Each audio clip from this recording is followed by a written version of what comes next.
Welcome to the Second Reading Podcast from the University of Texas at Austin. The Republicans were in the Democratic Party because there was only one party. So I tell people on a regular basis, there is still a land of opportunity in America. It's called Texas. The problem is, these departures from the Constitution, they have become the norm. At what point must a female senator raise her hand or her voice to be recognized over the male colleagues in the room? And welcome back. I'm Jim Henson, Director of the Texas Politics Project at the University of Texas at Austin. Happy to be joined today by Josh Blank, Research Director for the Texas Politics Project. Top of the morning. Top of the morning. So to get right to it, we want to focus today. Well, in a way, we'll get right to it. Yeah, right. As much as ever. They know better. Yeah, right. Eye roll emoji. We want to focus today on starting to dig into some of the results from the extensive set of immigration questions that we included in our February poll. And, as always, results from that poll, which was conducted earlier this month in Texas, are available in the polling section of the Texas Politics Project website at texaspolitics.utexas.edu. But before we get into all that, a little bit of a news peg. So yesterday, Donald Trump endorsed another 12, as I read it, Texas House candidates via Truth Social. Mostly challengers, but a few incumbents too, including Steve Toth, Gary Gates, and John Smithy. And this is in addition to, I think, about another half dozen or so, maybe four or five that he's endorsed to date. I couldn't find a current list as I was running up to, but I think that's about the ballpark. We're in somewhere around, between more than 15 or maybe around 20. We talked in last week's podcast when we were joined by our colleague Darren Shaw about where primary voters said endorsements fall into thinking about their primary votes, and we won't rehash all that. But the Trump endorsements in these races, kind of resonate with the results of an open-ended question on our February survey in which we asked potential primary voters who, among those who said that endorsements mattered at all, which was most of them. Right, yeah. Right, whose endorsement was most important. Now, in that question, among potential Republican primary voters, 24% said Donald Trump, which was the most frequent response. By far. By far. Runners up at some distance were Greg Abbott and Ted Cruz at 7% each. And I think this is where we're somewhat obligated to mention that Ken Paxton did not appear on that list. I don't want to overinterpret the results, but they seem worth mentioning. Yeah, I mean, look, Trump is going to be in Texas later this week, which is probably going to reinforce in a lot of ways the themes that are actually, playing out in Republican primaries, which are sort of again, continued focus on the border, which we'll get back to, and, Trump's gravity within the party. But, this will be real interesting. I mean, I gotta be honest. Like, it seems to me that, in a House race, on the one hand, I think, you could kind of go down two routes, right? You could say, well, on the one hand, these are low turnout elections. I kind of have the feeling that most of the voters who take the time to show up know what they're going to do, in most cases. At the same time, it's Donald Trump, and he exerts some sort of center of gravity, whose limits are not boundless, but certainly still undefined, right? And the Trump endorsements are showing up in TV ads and mailers and social media and in these campaigns. I mean, campaigns certainly seem to think it helps. Yeah, the timing of it is interesting to me, though, in the sense that we were already a week into early voting. And so, it's tough. I mean, we know that a lot was going to happen in the last stretch here, right? I mean, that was apparent. I mean, you'd made this point a bunch of times, to the extent that we hadn't seen a bunch of money drop, that's going to happen when it's going to matter most, which is probably when people just start going to the polls. I mean, I do think, if I wanted to be skeptical, right, I could make the argument, and I'm not making it, I'm just thinking out loud that well, I'm not. You're walking right up to the edge of making it, but not making it. Because I don't know. I mean, to be honest, I don't know. But I mean, I could also say that, who would elicit Donald Trump's support in these primaries at this point, right? A week of early voting, or more than a week of early voting has already happened. And then why you could make the argument that, looking at the early voting numbers, looking at vote targets, who's turning out where based on their models, based on polling, could lead some to say, hey, you know what, these challengers might need a push. Yeah. And that could be the argument because honestly, if this were 2-3 weeks ago, I'd say, ooh, okay, because then you're running those ads constantly, right? I mean, if I was, right now, if I'm thinking to myself, if I'm a challenger to one of these House incumbents and maybe I feel like I'm having trouble gaining traction, yes, I want Trump's endorsement. I'll take it when I can get it. But boy, would have been great 2 weeks ago when I could have put it on every single mailer, every single ad, say, I'm the Trump supported candidate. There's a little part of me that wonders about the timing of it and what it a week before the election. I mean, and about what it means. But, that's maybe splitting hairs in terms of. I mean, it'll be interesting to see. You probably have time to insert this into social media stuff. Absolutely. But it's probably getting kind of, it's getting pretty close for some of the other mechanisms, right? Yeah, and I mean, and that's the thing. You're really talking about is this? Yeah. Anyway, that's just a sort of just another way to think about it. Now, look, unless you knew ahead of time. Sure. So, which is also not out of the question. But, given that we had that question on there, and I think when we got that result, I mean, it's not like it was surprising to the extent that, Trump is obviously, by a long shot, the most well-known, the most influential Republican leader in the country right now. Right. So, we didn't look at this and go, well, Donald Trump's shocking that he's at the top of the list. But I think it does, I guess what it was, it's a reminder of how large Trump looms and even down to what, to down ballot races in the primary. Yeah. And I think it's also really important at this point just to say that, these questions aren't determinative of behavior. I mean, right. That's where we flagged the, we don't want to overinterpret this. Yeah. And, we've talked about this before in different. I've now interpreted it for 5 minutes. Yeah. Well, in different contexts. But I mean, there is a pretty reasonable set of literature and, and honestly, history that shows that people don't necessarily forecast their own behaviors or the reasons for their own behaviors, whether in the future or retrospectively, that well. And even though we wrote this question, and I think it was useful, and I mean, part of it is, and what the real use in some ways is to see the relative weights of ideology, issues and, endorsements as far as, voters tell us. Right. But ultimately, once we get to that point, when we say, okay, well, then who matters?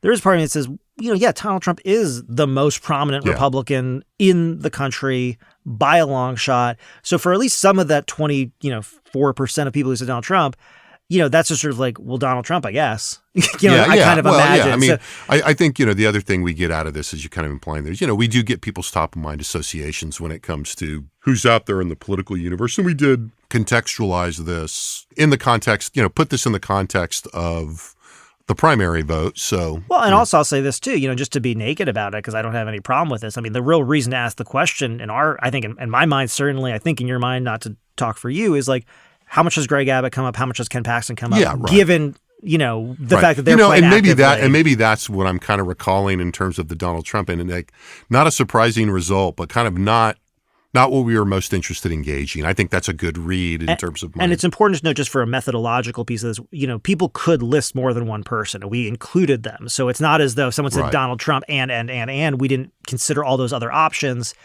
So, just to say, it's not like we're excluding other people for the sake of Donald Trump. And, if you're someone who wants to talk about coding open-ended, send me an email, I guess. Right. Yeah. And we did explicitly in the question say, and as I look at the wording, I mean, we directed people to list a person, but that doesn't mean that people will not list more. And several did. Oh, yeah, for sure. All right. So, anyway, that an interesting thing is Donald Trump's, and it'll be interesting to see how many more people he endorses between now and Tuesday. Yeah. I mean, basically, if you're sitting here keeping score at home, you need to go update your spreadsheet, for your endorsements and see who got what, where in these races. Right. But that's going to be real important, obviously, after the, it's going to be the thing that I think a lot of us are looking at directly after this election. Yeah. And credit where credit is due. I've pulled this kind of came to our attention through Brad Johnson's Twitter account. Not Truth Social for you? Brad Johnson at the I have not done a Truth Social account, I have to admit. I was going to say, if tree falls in the woods. There are methodological reasons why maybe I should, but I have not.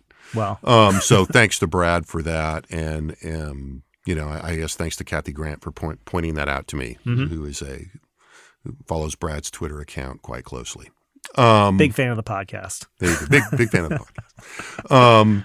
So to where we, sort of the main sort of topic for today is, border policy and immigration responses in the February poll.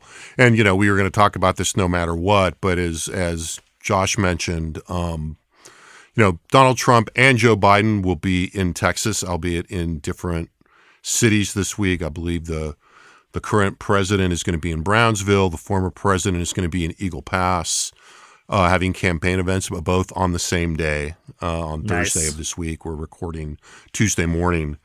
So it did seem like, a good time to at least start talking about this pretty extensive battery of questions that we did on border policy and immigration in the February poll. Various points to be made. We'll just, we can start with the most general, old saw one. Continued salience among Republicans of border and immigration issues showed up at this poll. But also we noted that, this has been accompanied by, interesting developments, shall we say, in Democratic perception of problems on the border. Yeah, that's right. So, as usual, 68% of Republicans said that immigration or border security is the most important problem facing the state. Among Democrats, it was only 14%, but I say that with a little bit of emphasis because 14% is actually relatively high. I think regularly in our polling, we find, in the neighborhood of like 4% of Democrats. Yeah, definitely single figures even combined. Right. And so, we definitely noticed an uptick there, but then, we wanted to dig in a little bit further. And we asked, again, our survey of registered voters, whether, the number of migrants attempting to cross the U.S.-Mexico border is a crisis, a very serious problem, and not much of a problem kind of on down. And, again, not surprisingly, Republicans overwhelmingly see it as a crisis. 74% said it was, another 11% said it was a very serious problem. But this is where we want to unpack this a little bit because it's sort of, again, with the MIP, we say pick one. And for Democrats, it can be, there's a lot of stuff that Democrats are concerned with. So we said, well, let's just ask, what about the situation at the border?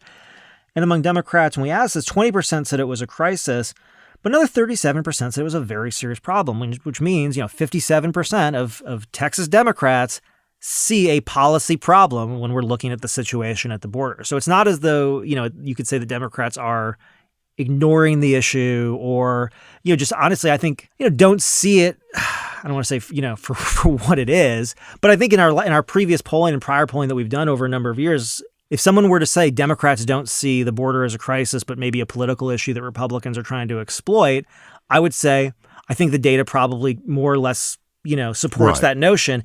And this pushes against that. I mean, I think I was talking to a colleague, last week and he said, what was interesting in the poll? And to me, this was one of the more interesting things because it's almost like something has changed. Yeah. Like you can see it in the data. And he kind of said, oh yeah, well, sure. And it's like, yeah, okay, but but we've been doing this poll for over a decade now. We're doing. Made me think of that. You were telling me that story, and I was wondering if that colleague said, "Oh, sure," because he had read about it in the paper from the poll. But I digress. You digress, but it is one of the things. You kind of see that, and again, I can't sort of make this clear enough. Like having done this for over a decade, polling these attitudes on immigration, you sort of have this issue that is clearly front and center for Republican voters. Clearly like a major driver of politics, policy, and everything else. And Democrats kind of like, no, it's gun violence, or no, it's abortion, or no, it's the climate, or no, it's healthcare.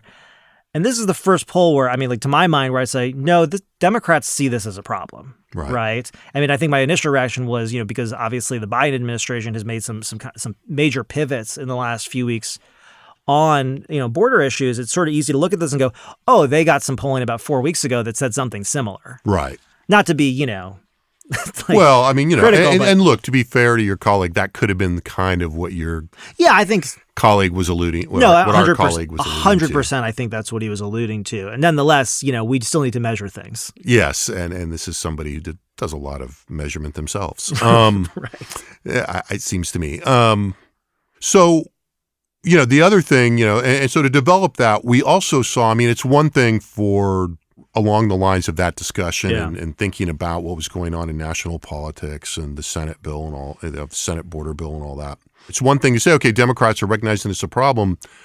But, when we tested the state policies, we also saw Democrats surprisingly, as I've talked to reporters, I've had to phrase this carefully, we saw a surprising level of support for state policies, even if writ large, Democrats are still as a group opposed to most of these state policies, but the numbers that support them have risen, it seems to me, but certainly are higher than I think people would expect. Yeah, I mean, so we had a whole battery of basically state level policies, right? And for the most part, I mean, the kind of top headline is, let's see, 5 of the 6 had majority support overall. The only one that was basically that had plurality opposition was basically preventing, U.S. Border Patrol from accessing parts of the border. And we'll circle back. We'll circle back to that one. Yeah. But across the board, basically, essentially, the increase in sort of police military presence on the border as part of Operation Lone Star, 2/3, supported that. 55% support the state's busing program, moving migrants to other parts of the country. 57% said they supported buoys and barbed wire, being placed all around the border. 65% supported, the construction or repair of walls or barriers. And, most recently, sort of making it a state-level crime to be undocumented in Texas had the support of 60% of voters. Now, obviously, overwhelming Republican support, nothing less than, setting aside the Border Patrol one, which we'll come back to, no less than 81% support among Republicans. But among Democrats, again, if we take out that one item, the support ranged from 30% all the way up to 44%. And so that's not really, I think the picture that's been painted of, I think, Democratic attitudes, towards the border. You look at some of these, sort of the, let's say the main kind of effect of Operation Lone Star to sort of militarize the border in some ways. Democrats on that one, 44 support, 48 oppose. Building walls or physical barriers or repairing them, which, was a no-go territory during the Trump administration, obviously, with the idea of building the wall and all that. We ask about this, 40% support, 52% oppose. The other ones were a little bit more split, but we're still looking at about a third in favor and about 2/3 oppose. And I mean, in general, again, if you study politics or for fun or professionally, you'd say a pretty good issue. That's right. Especially for Republicans, if you basically feel that, this is something that's going to lob off about a third of the Democratic vote up to about, not that those people are going to go vote for Republicans, but to the extent that if this is the issue, you're making it difficult for Democratic candidates to talk about it. And again, I mean, I don't want to either overinterpret the results or overplay the newness of them. I mean, we've talked about this without, reoccupying already occupied ground. I mean, the idea that, Democrats were going to be more likely to be less intensely opposed and maybe even supportive in the kind of ways we're seeing here of border security measures versus immigration restrictions, it's an old political insight, quote unquote. I mean, it was, as we've said in here before, it was kind of a central piece of kind of first and second generation Republican leadership in the state and their electoral strategies. But, as you said, I mean, I think those are pretty big numbers. I mean, the minority numbers among Democrats are pretty big, and they're not day and night to where we've been before, but they're higher.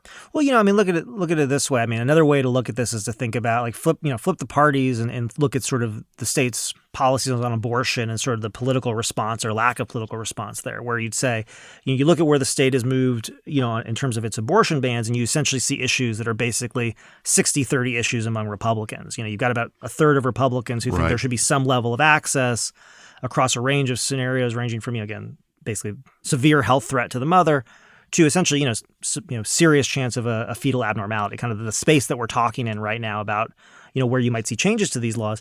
And the response from Republicans largely has been to not talk about this. Yeah.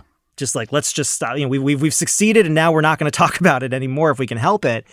And in some ways, so flip this around and you've got an issue that's sort of, kind of like that for Democrats. Yeah, it was a degree of that in the Democrat, among, probably not, I think not quite as stark, but I take your point. I mean, it's just, similar dynamic. I mean, you avoid talking about things that are bad issues for you. Exactly. And this is becoming an issue that's increasingly difficult for Democrats, again, in the current space. I think it's a very dynamic space, obviously, which we can talk a little bit more about because of sort of, I think some Republican difficulties in manifesting policy that matches their rhetoric. Yeah. At least at the congressional level. But you can see why, this really puts Democrats in a bind now in some ways.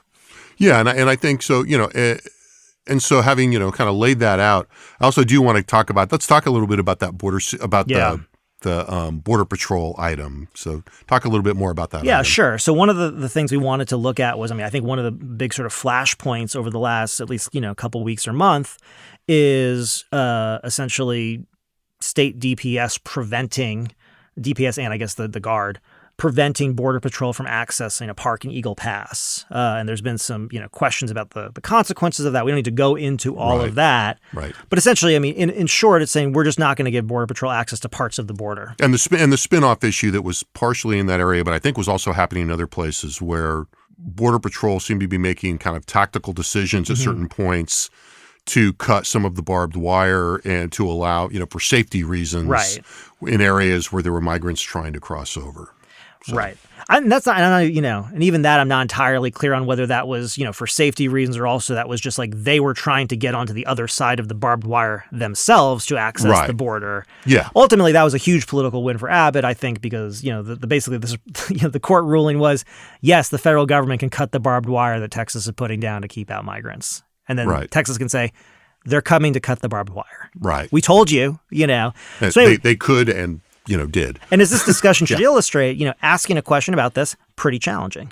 So we did ask, essentially about whether or not, voters supporting, it's in the state policy battery, support preventing U.S. Border Patrol agents from accessing parts of the Texas-Mexico border. Overall, this was sort of this was the only one that had plurality opposition. 41% said they supported this, 44% opposed it. Republicans, it was 59-28. So again, that's one of those issues that, not ideal. And Democrats, it was 25-62. Now, not surprising. I think overall, this is I don't want to say this is the most controversial policy because I think that's a judgment call here. Right. But it does sort of, I think it creates political problems just because obviously the idea is, first of all, Border Patrol has been kind of in the Republicans' corner for a while. I think the Border Patrol union endorsed Donald Trump. At one point, the idea was we're standing with these guys. So, the idea is we're friends of Border Patrol. And now it's like, but we're trying to keep them out of there. So it's a difficult. Well, I think the way I would put it, in addition to that is, this general area activates a lot of strong attitudes, right? Those attitudes make manifest in responses in ways that I think are, with all the usual caveats, relatively straightforward in interpreting. Yeah. This introduces another dimension, that has to do with, if you're a poll respondent and enough to know that the Border Patrol is kind of the national government. Yeah. There's another thing being activated here. Right, for some people. And that's what makes it tricky. That's what makes it really. So this is a really tricky. To get to this point, this makes this a really tricky question. I think we acknowledge that and accept it. Our colleague Darren Shaw, pointed out that there's negativity in the STEM. Do you support preventing U.S. Border Patrol? Also, probably creates a little noise. Yeah, which I think creates a little noise. Yeah. It's hard to think about the way that you would write the alternative of the question, which is essentially almost to write a normative statement about what you think is supposed to happen, right? Which is that they're supposed to coordinate with each other. And if you say, do you support, Texas, DPS and the National Guard coordinating efforts with Border Patrol to, who is going to say no to that? Right. And I think, we actually, as I recall, we actually kicked around a version of a question that was kind of like that, and it just didn't seem to be revealing enough of what we needed to get at. Exactly. And it really isn't revealing of, people's reaction to the policy of preventing the border. So look, we take the noise with the fact that it's a difficult question, and we acknowledge the fact, I think, honestly, that you said, which is right, which is, for some people, they are reacting to the thing itself. For some people, and I think it's a smaller share, they're saying, good, because all they do is release them out anyway. It's kind of, and that's sort of the secondary argument. I would say, that's yet another, it's another manifestation of this other dimension of, and I think we've authority talked, and we've talked about this before, and I think the cognitive roots of a lot of things are pretty shallow here, and just in general in politics. So I think once you start getting to these second and third order arguments, you're losing a ton of people. Having said that, you're picking up some of them. Yeah. And so, look, to the extent that this was messy, I think it's because it's probably, the biggest stretch in the state basket of policies, that they've engaged in, which I think have been largely successful politically. And I think, and when I say that, I mean because overwhelming support among Republican voters, majority support among independent voters, and you're splitting up Democrats pretty significantly. Right. The busing policy in particular has taken this discussion, to sort of to liberal Democratic cities far, far away from the border and really change the dynamics. So you Right. can't say from a political standpoint it has been successful.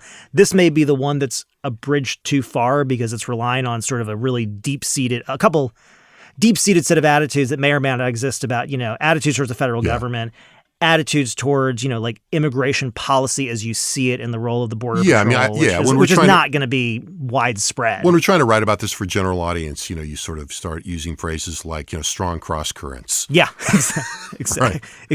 Which is not, analytically precise, but conveys, I think, to some degree what we're talking about here. Right. So that was I would urge people to go to the poll, and you can find the summary document in the polling section of the website at texaspolitics.utexas.edu, and you'll see a link to the summary document and lots of tabs for all of these results and the thousands of graphics that we put out for every poll. Now, I think before we talk a little bit more about implications, I think.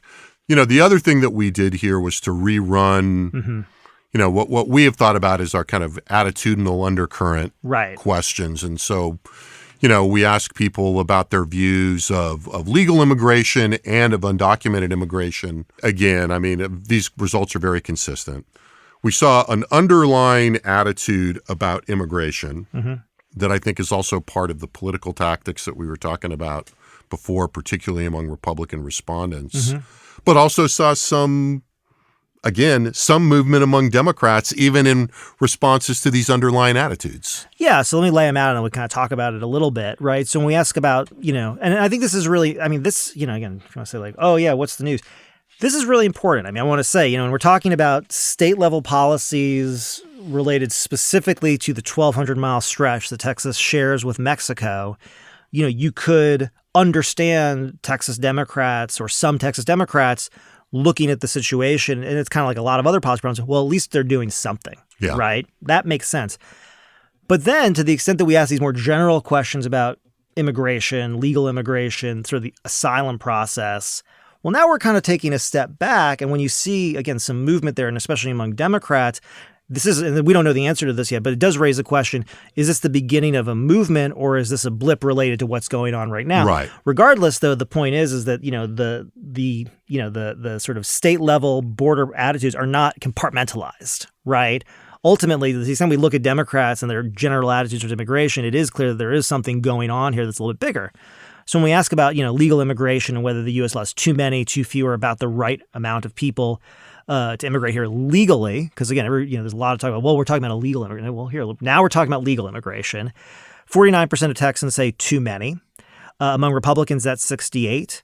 Among Democrats, it's 28%. The plurality, 39% say that we allow in the right amount, 20% say too few. But that 28% was the highest share of Democrats saying too many in 6 years, which goes back to June of 2020, I think. Yeah, I have to look. My notes are a little off there. But yeah, they go in at least 6 years. That's the highest share saying too many. It was also the highest share of white, Hispanic, urban, suburban, and rural respondents saying too many.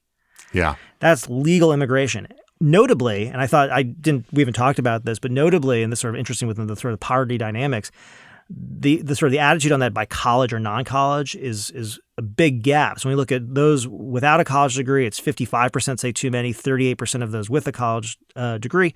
Among Republicans, there's a 14-point gap, 59 to 73 for those who have college degree who don't have a college degree. Among Democrats, there's a 14-point gap. And see that doesn't always show up. Right, that doesn't always show up. 20% of those Democrats with a college degree say too many. 34%, so again, a third shows up again of those without a college degree say too many. So that sort of, again, the sort of both the trend line on that, where the change is taking place, like that is very noble, and it fits into the political dynamics we've been talking about now for the last 8 years. Yeah, right? Well, of course. Thank you. They almost had to bleep me. Okay. And so you can see that. And again, easy enough to say, well, yeah. But now it's like, ultimately, that is manifesting. This is an important setup, I think, for the discussion we're going to have about this, about what this really means. Yeah, this is the discussion, I think. Well, we're getting about the interpretation of this, right? Because, we have some questions here. But then the other question that was sort of about this, that was a new question, was asking people whether or not they support or oppose basically making harder for migrants to seek asylum. We just find, they're fleeing violence in their home countries. And here we found 59% support making it harder, to basically seek, for migrants to seek asylum. 32% were opposed. But here was one of the big surprises. Not surprising, 71% of Republicans in favor, but a plurality of Democrats. 48% were in favor of making it harder for migrants to seek asylum in the United States. This is almost a down-the-middle 50-50 issue for Texas Democrats, which is really interesting because, again, it's kind of like sometimes we hammer Republicans on this because they'll say, oh, no, we're just talking about illegal immigration. We're not talking about legal immigration. Then we go and we look at legal immigration. The attitudes look exactly the same. And for Democrats, it might be easy to say, well, no, we understand asylum is legal immigration. These people are looking for protections. This is especially the elite discussion. So, yeah, the system needs fixing, but we're for asylum. It's like, well, who's we? Yeah. Because it's not necessarily apparent in the data right now that this is viewed that way.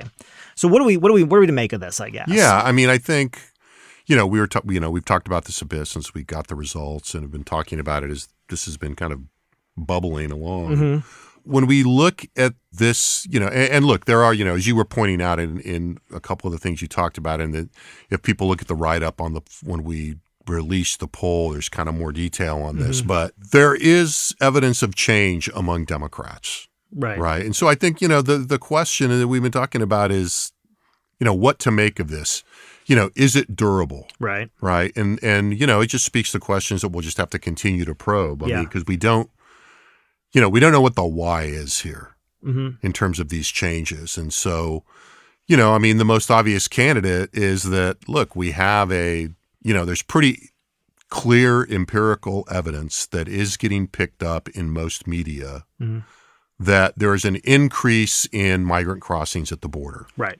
It's a fact. I just right. So, look at the data. It's there. Yeah. The match between, resources and capacity in places on the border and the flow of migrants to be processed, or, however you process them, is just incontrovertible. You can't really argue about that anymore. Right. It doesn't seem to me in any reasonable way anyway. So is it just that?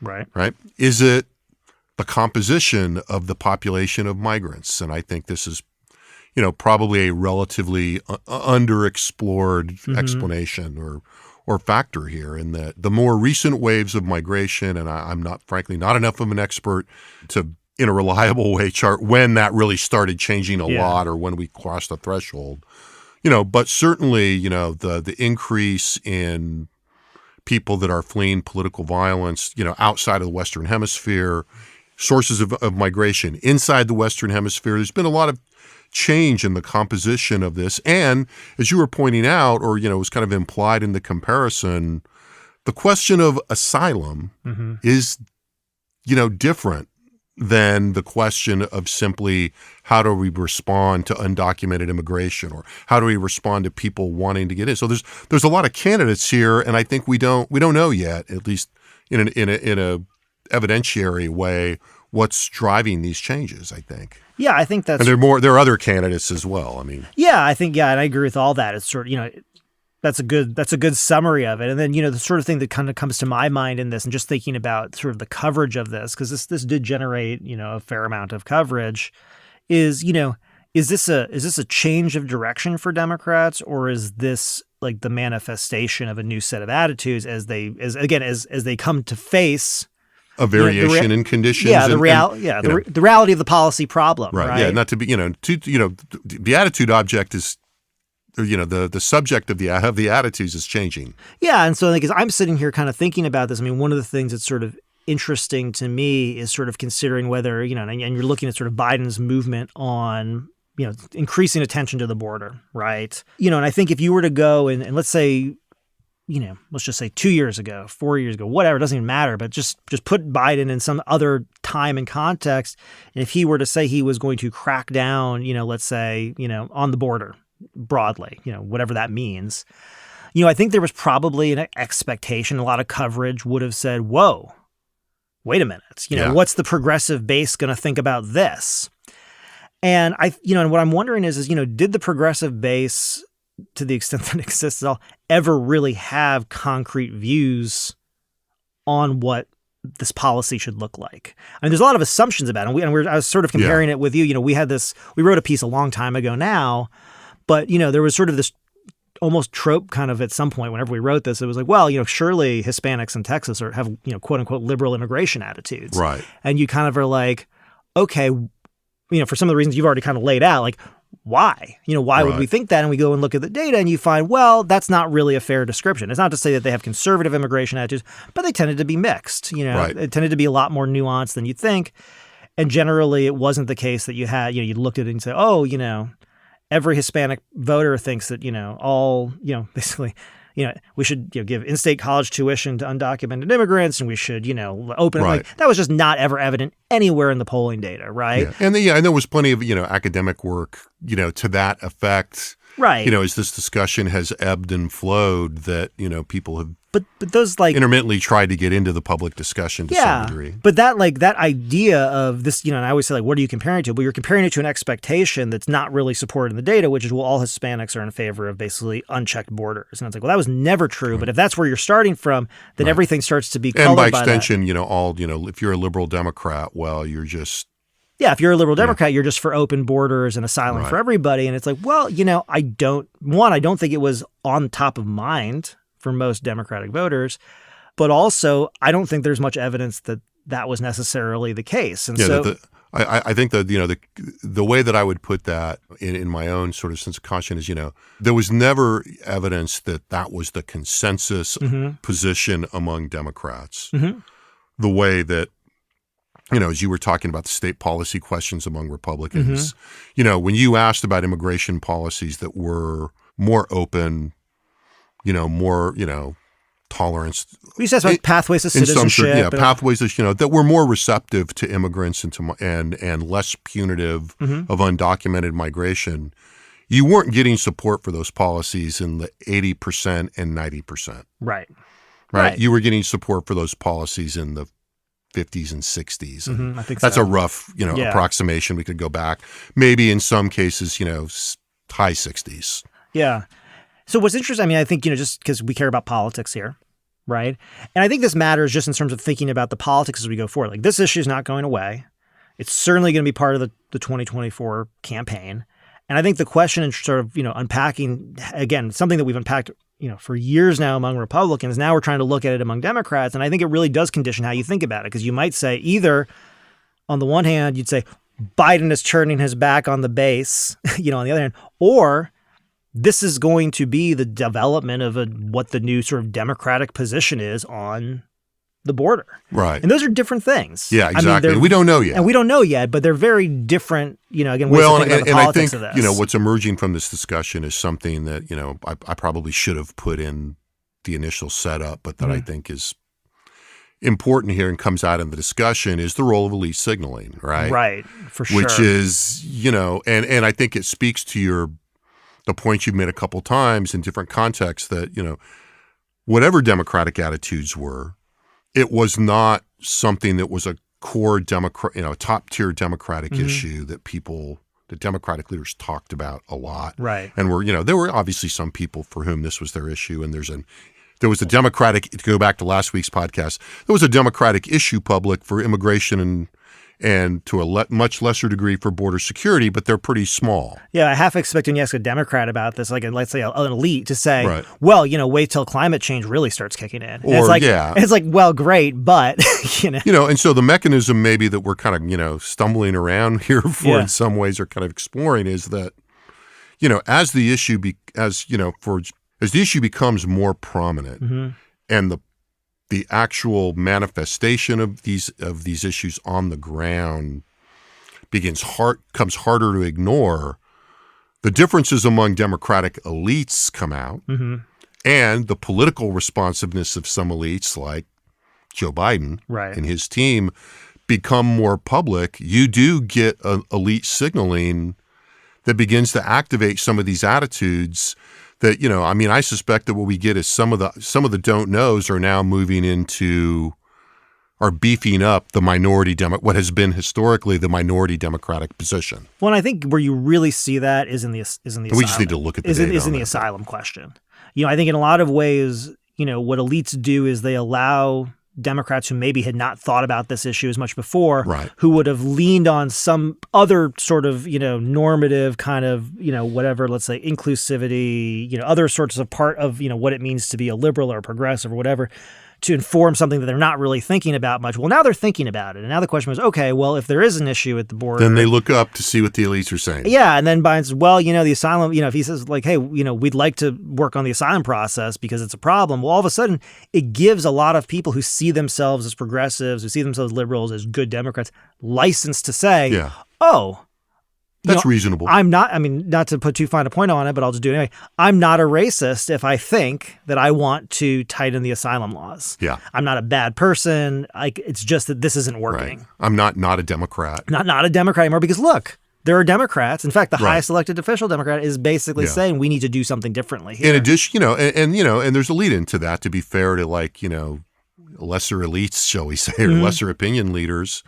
And then if they turn around and look at other people, there is, a Henry Cuellar or, pick other examples that are talking about this in a different way. Well, and it's interesting. I was going to say, that's where the difficulty I think comes for Democrats is yes, there's a Henry Cuellar. There's also a great. Cuellar's an outlier. Well, no, but that's great. Not the best example. No, that's a great example. To say there's a Henry Cuellar and there's also a Greg Kazar. Right. And it's and they may be and they're kind of working out where they are on this kind of stuff at this point.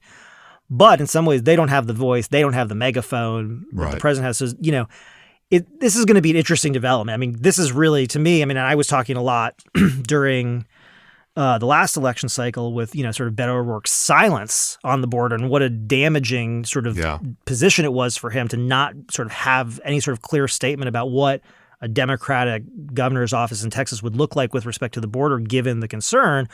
Well, at this point, horses out of the barn, you got to figure out where you are on this. Yeah. And with, look, to be fair to O'Rourke, but more or less, but now in a different situation, in terms of your sort of read of O'Rourke, Colin Allred is going to put that to the test pretty clearly. Colin Allred is definitely going to put that to the test. By all appearances. For sure. Exactly. Now, again, under more propitious circumstances for doing so. If Colin Allred ends up being the nominee.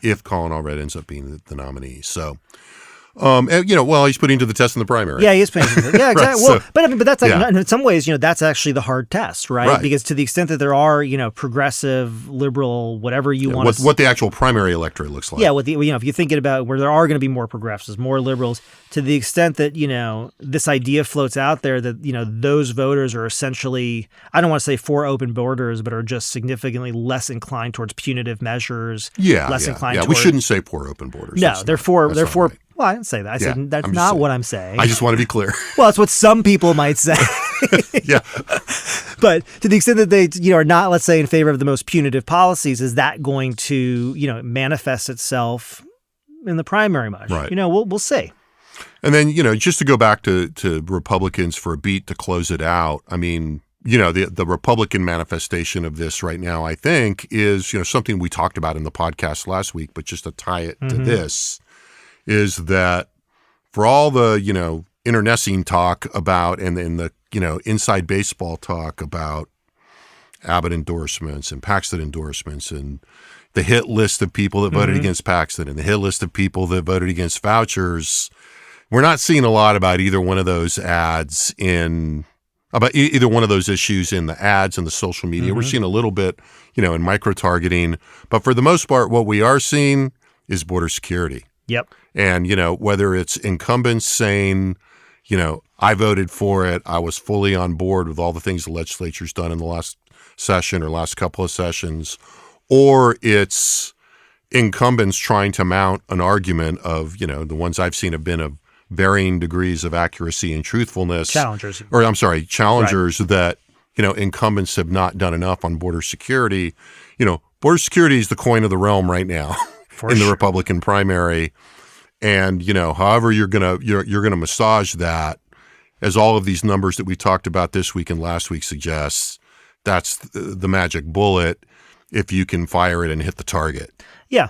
To torture the metaphor. Yeah, which is interesting now because it's really requiring, in some cases Abbott or Paxton, but more so Abbott to go out and basically say this challenger would be better in the House on border issues than the incumbent. And you'd say, what did the incumbent do wrong? It's like, well, nothing really. Right. Not related to the border. Right. Or there was some procedural vote, or there was some weirdo thing that, that in most cases, I mean, those were very party line votes on border security And based on these for polls, Republicans. Easy votes. And yeah, I mean, as we were talking about the time during the session, I mean, for all the other issues that were must pass, I mean, anybody that had any doubt that we weren't going to see more border security spending or efforts to, provide some displays of being tough on the border was not paying attention. Right. So, well, but this is what's going to be interesting, though, right? Not paying attention doesn't really describe like the Republican primary electorate, right? You know, so I mean, it'll be interesting to see the effectiveness of that stuff. But I mean, this is the point, and you made this point. I'm just going to give you crap. I mean, you made this point weeks and weeks ago. You're like, well, I don't think Abbott's going to necessarily be highlighting vouchers in these primaries. And it's true. I mean, you look at it like just because, I think I said that, just because you got money from voucher proponents, doesn't mean that you have to spend that money on ads that have vouchers up front. It's the target, not not the arrow, right? Right. So, on that note, Josh, thanks for a stimulating discussion as always. Thanks again to our excellent production team in the Dev Studio here in the College of Liberal Arts at the University of Texas at Austin. You can find all of the data referred to and much, much more at texaspolitics.utexas.edu. Thank you all for listening, and we'll be back soon with another Second Reading podcast.